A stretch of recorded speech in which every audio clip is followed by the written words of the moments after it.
యేసుక్రీస్తు శ్రేష్టమైన నామములో అందరికీ శుభాలు వందనం తెలియజేస్తున్నాను ప్రియులారా. మరి ఇంతవరకు మనము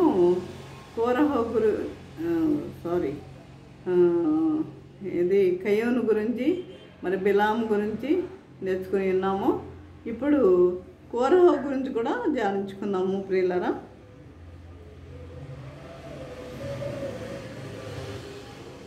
ఇందుకు దీన్ని ప్రార్థన చేసుకుందాం. పరిశుద్ధుడా, ప్రేమ గల తండ్రి, నీ పరిశుద్ధ పాదం స్తోత్రం దేవా. ప్రభా తండ్రి, ఇంతకున్నాయం ప్రభా, నీ వాక్యం ద్వారా తండ్రి మాతో మాట్లాడిన విధానం బడినైనా మీకు ఉన్నాం తెలియజేసుకుంటున్నాం ప్రభా. ఇదిగో తండ్రి, మీ వాక్యం ధ్యానించుకున్నందుకు మీరు మాతో ఉండండి, మాతో ఉండి నడిపించండి తండ్రి. ఇదిగోనైనా ప్రతి ఒక్కరి తండ్రి తీవ్ర గ్రహించగల మనసును వాక్యానుసారంగా జీవించే జీవితం దయచేయమని మా ప్రభు నేసిన రత్నాలు వినముగా విడిపించున్నాము తండ్రి. ఆమె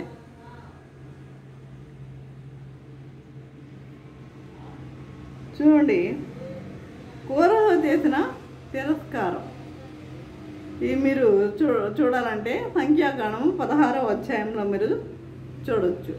కోరహ చేసిన తిరస్కారం ఏంటంటే, దేవుని ప్రవక్త అయిన మోషే ప్రవక్త తన ప్రజలను ఐగుప్తు దేశం నుండి జయోత్సాహంతో బయటకు తీసుకుని వచ్చాడు కదా. తన ప్రజలను ఐగుప్తు దేశం నుండి బయటకు తీసుకొని జయోత్సాహంతో బయటకు తీసుకొచ్చాడు. ఫరో యొక్క కఠినమైన పరిపాలన నుండి ఇశ్రాయేలీయులను విడిపించాడు. ఫరో యొక్క కఠినమైన పరిపాలన నుండి ఇశ్రాయేలీయులను అందరినీ కూడా విడిపించాడు. మన పితరులతో దేవుడు ప్రమాణం చేసిన వాగ్దానం దేశంలోనికి నడిపిస్తున్నప్పుడు మార్గమధ్యంలో వీరు వాగ్దానం దేశంలో నడిపిస్తున్నప్పుడు మార్గమధ్యంలో అనేకమైన శోధనలు వీరికి కలిగాయి.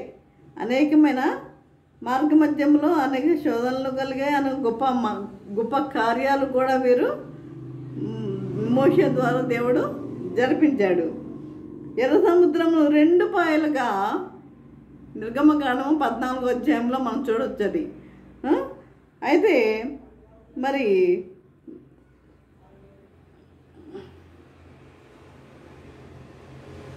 మార్గమధ్యంలో గొప్ప కార్యాలు దేవుడు మోషే ద్వారా జరిపించాడు. ఎర్ర సముద్రం 2 పాయలుగా భాగించి 6 నెలలు ఇశ్రాయేలుకు తోడుకొని పోయాడు.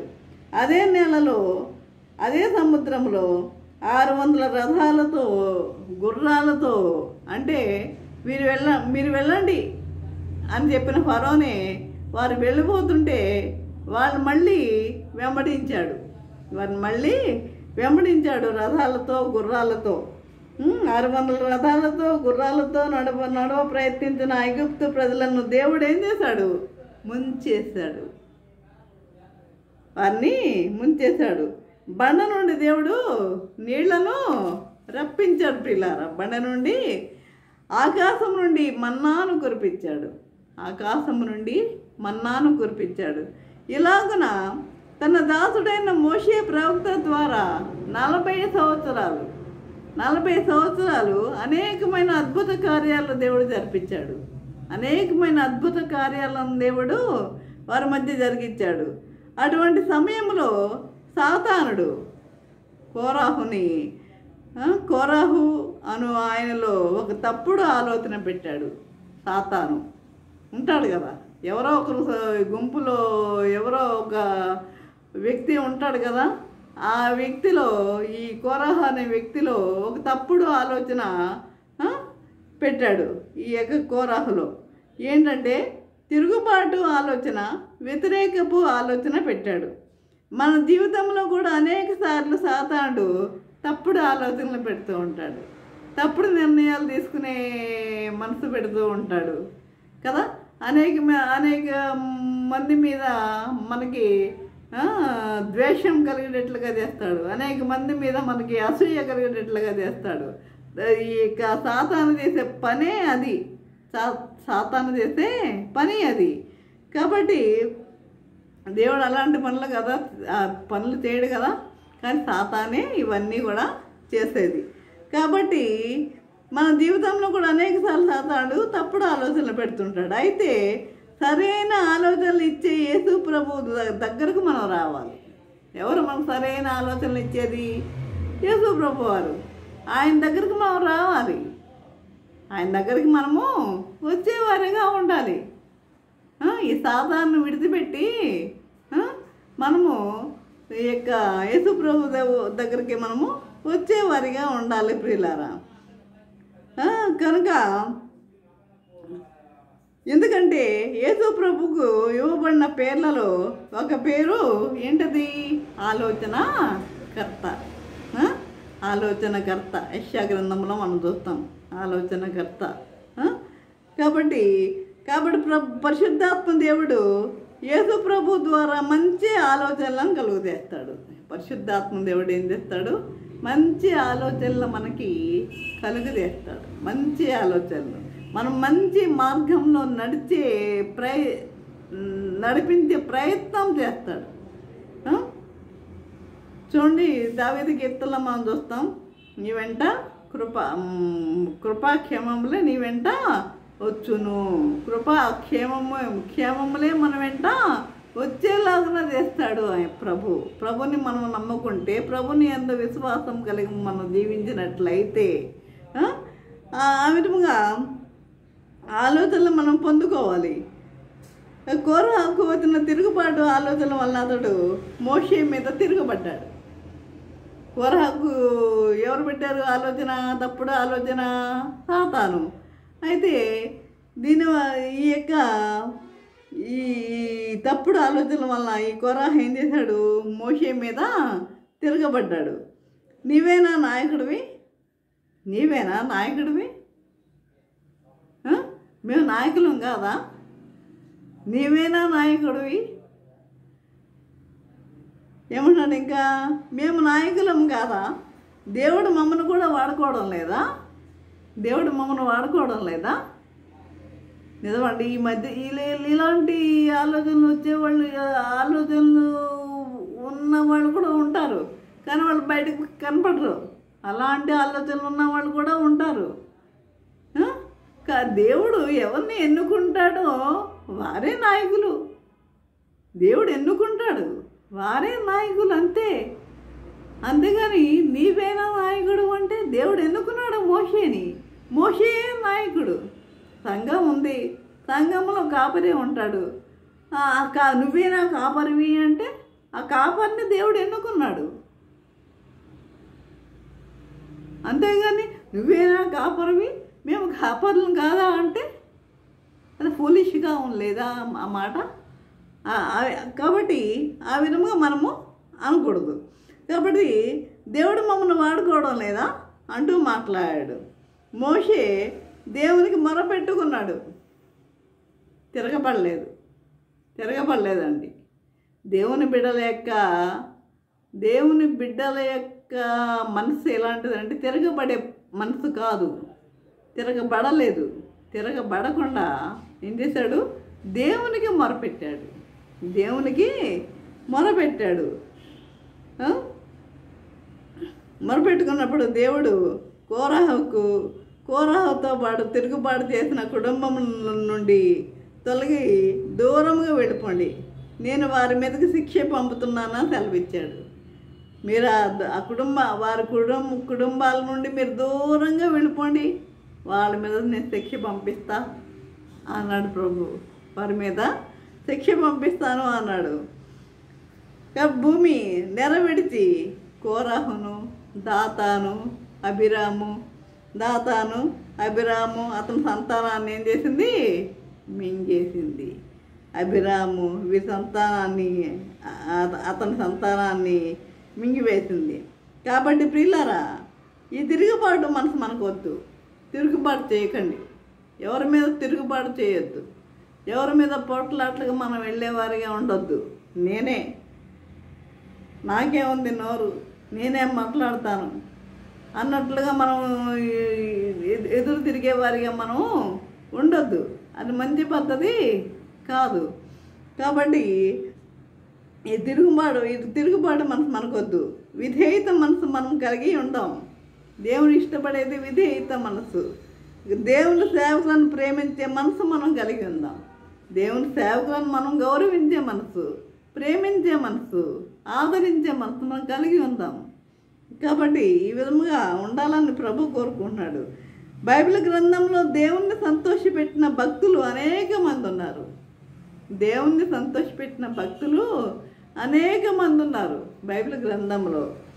దేవుడు వారిని గురించి అనేక చోట్ల వ్రాయించాడు. దేవుడు సౌలును తొలగించి ఏం చేశాడు? ఎవరిని రాజుగా చేశాడు? దావీదును రాజుగా చేశాడు. ఎందువల్ల? సౌలు యొక్క అవిధేయత కారణం వలన. సౌలు యొక్క అవిధేయత కారణం వలన అమాలేకులందరినీ చంపమని దేవుడు చెప్తే అందరినీ చంపకుండా కొంతమందిని మాత్రమే చంపి రాజుని మిగిలిన కొన్ని పశువులని అవన్నీ తోలుకొని వచ్చాడు. మరి ఇదేంటి అవిధేయత కాదా? దేవుడు ఏం చెప్పాడు? మొత్తం అమాలేకులందరినీ కూడా చంపేయమన్నాడు. మరి నువ్వు ఎందుకు చేయలేదా పని? అవిధేయత. దేవుడు అందువల్ల సౌలును తొలగించి దావీదుని రాజుగా చేశాడు. ఆ విధముగా నేను యెషయా కుమారుడైన దావీదును కనుగొంటిని, అతడు నా ఇష్టానుసారుడైన మనుష్యుడు. చూసారా?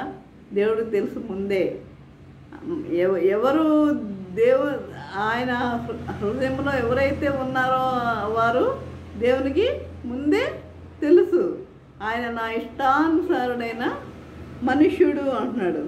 అతడు నా ఉద్దేశంలో నెరవేర్చునని చెప్పి అతని గురించి సాక్ష్యం ఇచ్చాడు. అపోస్తలుల కార్యములు 13వ అధ్యాయం 22వ వచనంలో చూస్తాం మనం.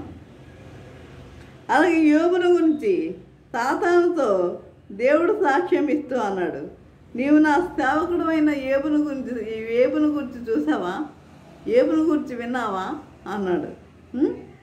అయితే అతడు యథార్థవర్తనుడు. ఎవరు? యోబు యథార్థవర్తనుడు, న్యాయవంతుడునై దేవుని యందు భయభక్తులు కలిగి చెడుతనము విసర్జించినవాడు. దేవుని యందు భయభక్తులు కలిగి చెడుతనము విసర్జించినవాడు. ఇప్పుడు సేవకుల్లో కూడా ఒక మాట, సేవకుల్లో కూడా కొంతమంది అవిధేయతగా నడిచేవారు, దేవునికి అవిధేయతగా నడిచేవారు కొంతమంది ఉంటే ఉండవచ్చు. ఆఫ్కోర్స్ ఉండొచ్చు.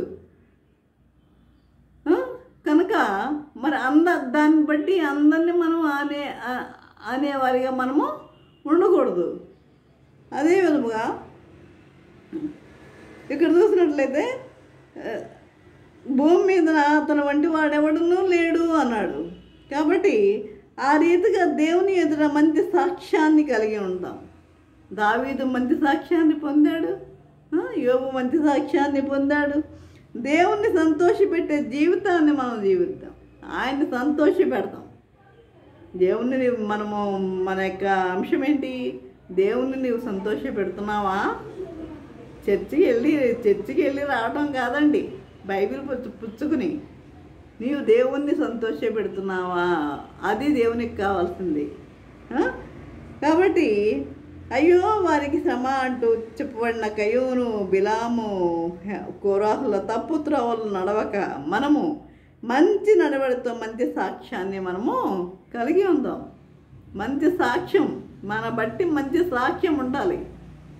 మన జీవితం బట్టి మంచి సాక్ష్యం మనం కలిగి ఉందాం.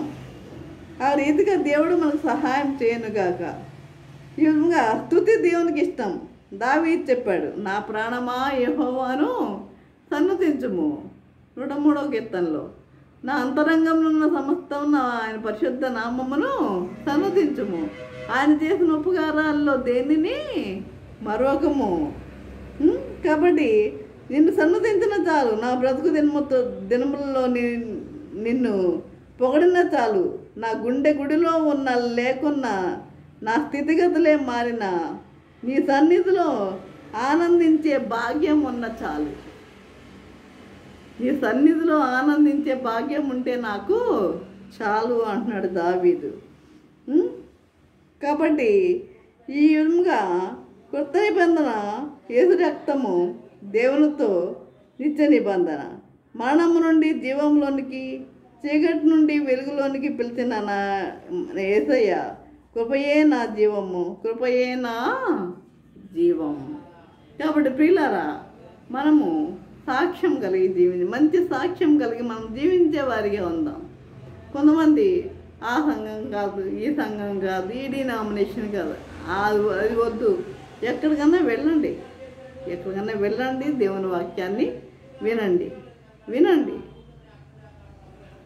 వినేవారిగా ఉండండి, మంచి బిడ్డలుగా జీవించండి, దేవునికి సాక్షులుగా జీవించేవారిగా ఉండండి. మంచి పాట పాడుతున్నామా? సాక్ష్యమిచ్చేదా మన స్వామి యేసు దేవుడంచు, సాక్ష్యమిచ్చేదా, సాక్ష్యమనగా కనిన వినిన సంగతులను తెలుపుటయే, సాక్ష్యమనగా కనిన వినిన సంగతులను తెలుపుటయే, సాక్ష్యమిచ్చేదా మన స్వామి యేసు దేవుడంచు, సాక్ష్యమిచ్చేదా. మా జీవితాలు ఆ విధంగా మనం సాక్ష్యం ఇచ్చే జీవితాలుగా మనము ఉండాలి. ఆ విధంగా జీవించడానికి మన పరిశుద్ధాత్మ దేవుడు సహాయం చేసి నడిపించను గాక. ఆమేన్. ప్రార్థన చేసుకుందాం. పరిశుద్ధుడా, ప్రేమగల తండ్రి, నీ పరిశుద్ధ పాదముస్తోత్రం దేవా. ప్రభా, ఇంతవరకు నేను ప్రభా ఈ వాక్యం చదువుతుంటే మాతో మాట్లాడిన విధానం బట్టి నాయన మీకు ఉన్నాం తెలియజేసుకుంటున్నాం ప్రభా. తండ్రి, మరి కోలాహల గురించి కూడా మేము నేర్చుకుని ఉన్నాం నాయన ప్రభా. తండ్రి, మరి ఏ విధంగా తిరుగుబాటు స్వభావం నాయన, అలాంటి స్వభావం మేము కలిగి ఉండకుండా నీ బిడ్డగా మేము విధేయత కలిగి జీవించే వారికి ఉంటే కృప చూపమని నజరేయుడైన బ్రతమాలు వినముగా వేడుకుంటున్నాము తండ్రి. ఆమేన్. తండ్రి అయిన దేవుని ప్రేమయు, కుమారుడైన యేసుక్రీస్తు కృపయు, పరిశుద్ధాత్మిక అన్యోన్య సహవాసము సకల దీవెనలు సదాకాలము ప్రభా. తండ్రి, ఎంతమంది అయితే ప్రభా వాక్యం విని ఉన్నారు ప్రతి ఒక్కరికి తోడే నిలిచి ఉండను గాక. ఆమేన్, ఆమేన్, ఆమేన్.